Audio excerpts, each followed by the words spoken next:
อะไรอยู่สองตัวเหลือสองตัว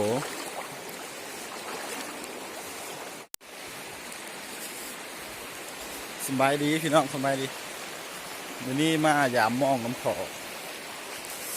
พบกับสองวลาบันนอกวันนี้มายามมองน้ำพอกลางป่า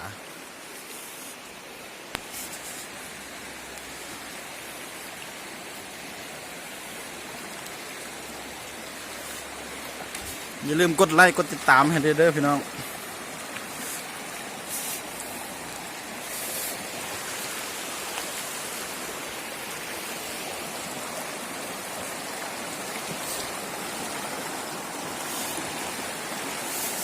โอ้หนาวเย็น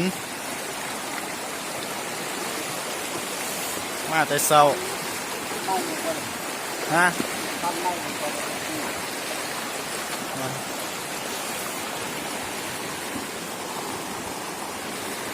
ฟอกลางมองเบิ่งสิได้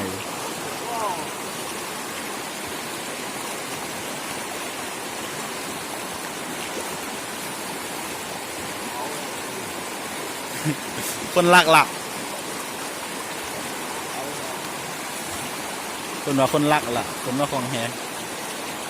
อันนั้นรู้แม่เนาะอยู่ก่อนอยู่บ่อกองกันโกนก่อนนั้นกองกันหินนั่นบ่คือเห็นขาวๆนั่นคนว่าของแฮตอนกลางคืนเพิ่นรักเอาซะเพิ่นหากินกลางคืนเพิ่นมาเห็นเพิ่นละเอาไปซะ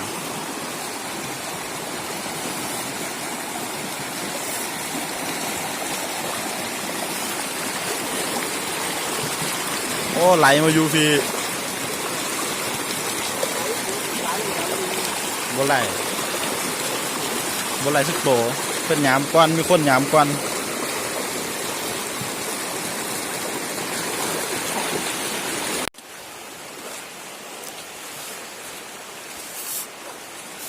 ล้างที่3มันสิได้บ่มือกวนเพิ่นใส่ไหลหลายๆอยู่แต่ไหลปลาน้อยบ่ไหลปลาใหญ่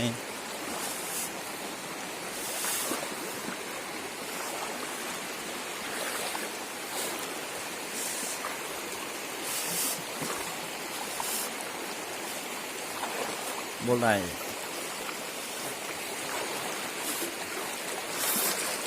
เดี๋ยวตัวนึง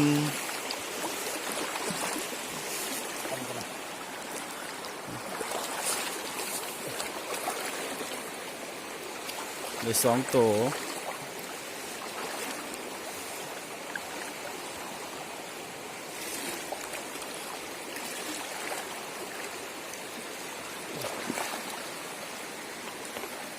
หลังนี้อะไรอยู่2 ตัวเบิ่งไงเอาโซ่ป่ะนะอะไรอยู่2 ตัวปลาน้อยแต่ว่าบ่ใหญ่ปลาอยู่น้ำแถวนี้น้อยเบิ่งแม่น้ำงามเลยข้างในเป็นทงหน้า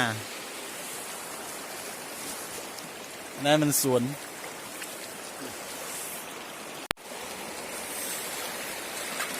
ขอมายามบ่ได้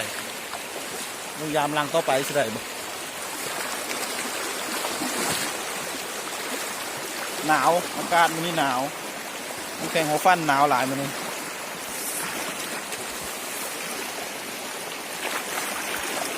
เรื่องยามพอยามลังต่อไปสิได้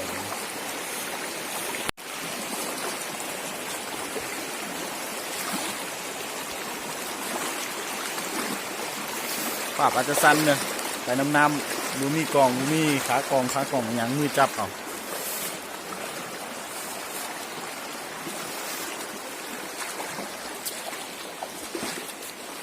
โอ้คนหึดก่อนได้ตัวนึงตัวน้อย2ได้2 ตัวน้อยคนหึดก่อนเมื่อคืน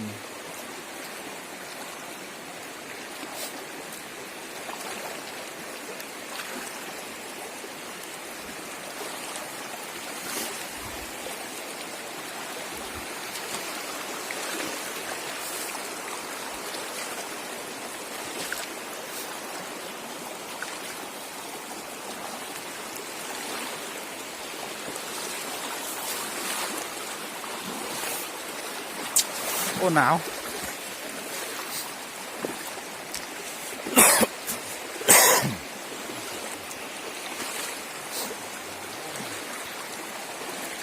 เปล่าละบ่ยังได้บ่ตัวหนึ่ง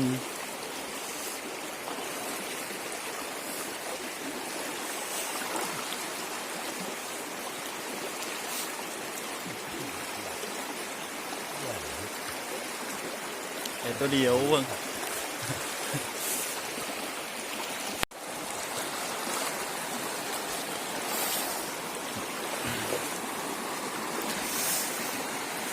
ใส่ห่างแห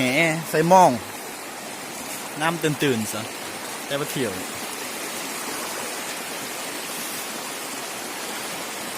ผมมาโอ้คนหยามกวนเมื่อคืนไม่ได้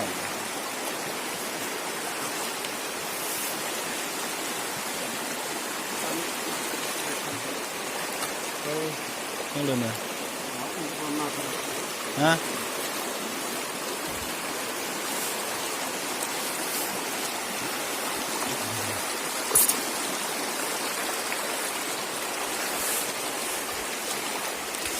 อย่างไปน้ำหินจนเจ็บตีนด้วยหนาวนะเย็นลาย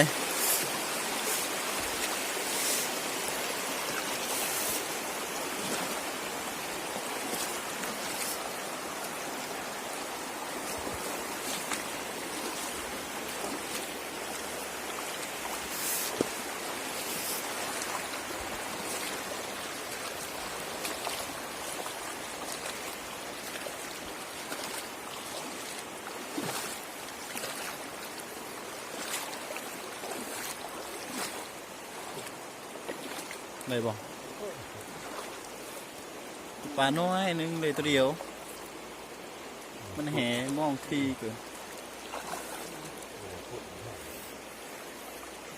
อะไรแต่ไฟไหม้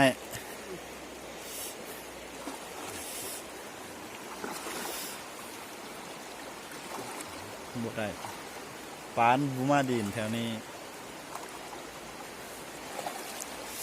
หากินตามธรรมศาสตร์ตามแม่น้ำเดี๋ยว2 ตัว ตัวน้อยนึงนะ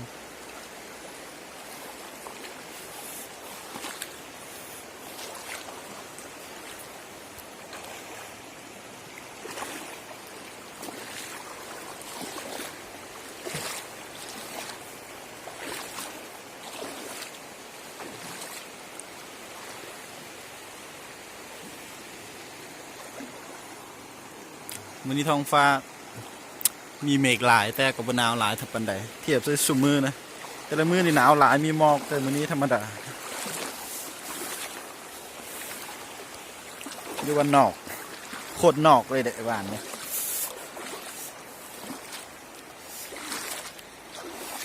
ได้บ่ได้ตัวหนึ่ง2 ตัวปลาน้อยปลาใหญ่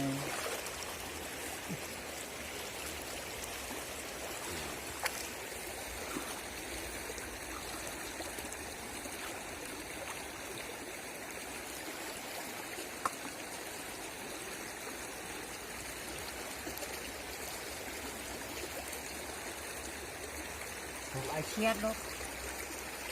เบิ่งอะไรปลาเลย ปลาคิงกับปลาโล ไปรอก็ปลาคิง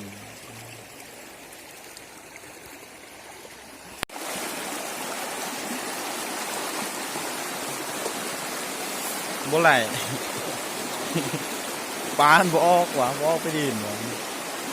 เป็นไง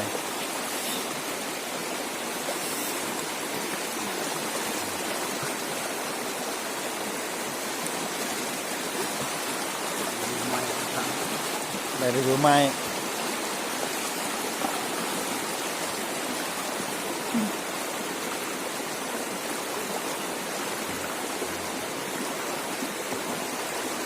โอ้ยอันนั้นด้วยนะ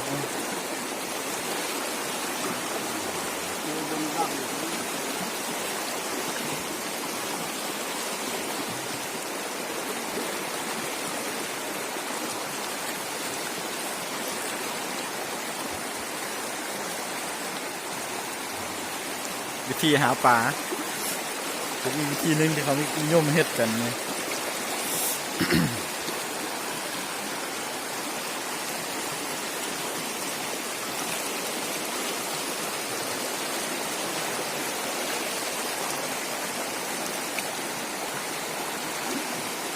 นี่ นี่เพิ่นก็ใส่ได้อยู่วะบ่ได้คือกัน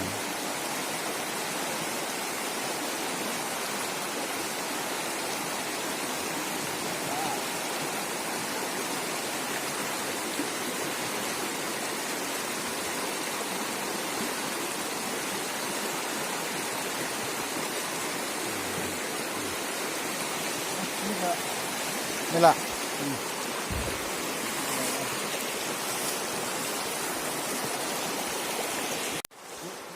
กลับละบ่ได้กำลังสิกลับเดี๋ยวนี่เบิ่งนี่เข้ามาแล้วอย่าลืมกดติดตามให้ได้พี่น้องกดไลค์กดติดตามให้เลยเพื่อเป็นกำลังใจให้กันหนาวมื้อนี้ไปละสบายดี